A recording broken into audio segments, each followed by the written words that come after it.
দেখো গোপাল সোনাকে চান করার সময় কত মিষ্টি লাগছে। চান করার ভিডিওটা আমার তোলা হয়নি। চান করানোর পর গোপালকে খুব সুন্দর করে সাজিয়ে নতুন পোশাক পরিয়ে সিংহাসনে বসানো হয়েছিল। ততক্ষণে ঠাকুরমশাইও এসে গেছেন। গোপালের পছন্দের সমস্ত খাবারও তৈরি করা হয়েছিল। এদিকে ধুনোটাও চেলে নেওয়া হচ্ছে। ধুনুচিটা দেখুন কত সুন্দর। ধুনোটা জেলে নেওয়ার পর এটা ঢেকে দেওয়া যায়। এরকম ধুনুচি হলে জ্বালতে কিন্তু খুব সুবিধা হয়, আর প্রত্যেকটা ঘরে ঘুরে ঘুরে ধুনোটা দেখানোও যায়। দাদা কিন্তু ভীষণ ভালো পুজো করেন।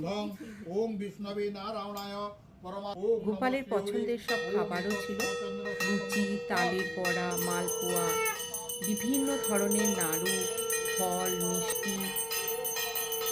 গোপালের জন্য ছিল ননি, দই, তাছাড়া গোপালের জন্মদিনের স্পেশাল কেক।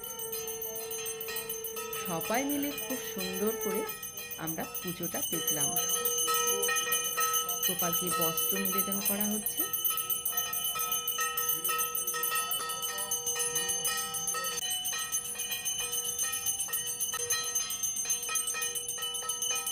আরতির শেষে আরতির তাপটাও আমরা সকলে নিলাম। আজকের দিনটা ভীষণ ভালো কাটলো।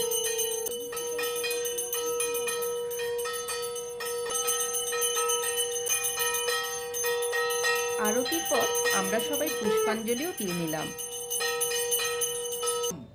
পুষ্পাঞ্জলির পর হোম করা হবে।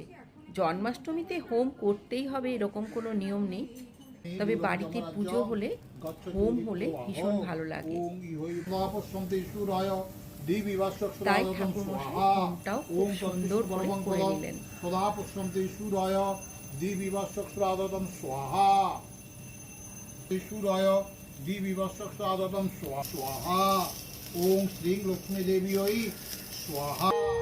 এবার হোম শেষ হলো, তার সাথে এবছরের জন্মাষ্টমীর পুজোও শেষ হলো।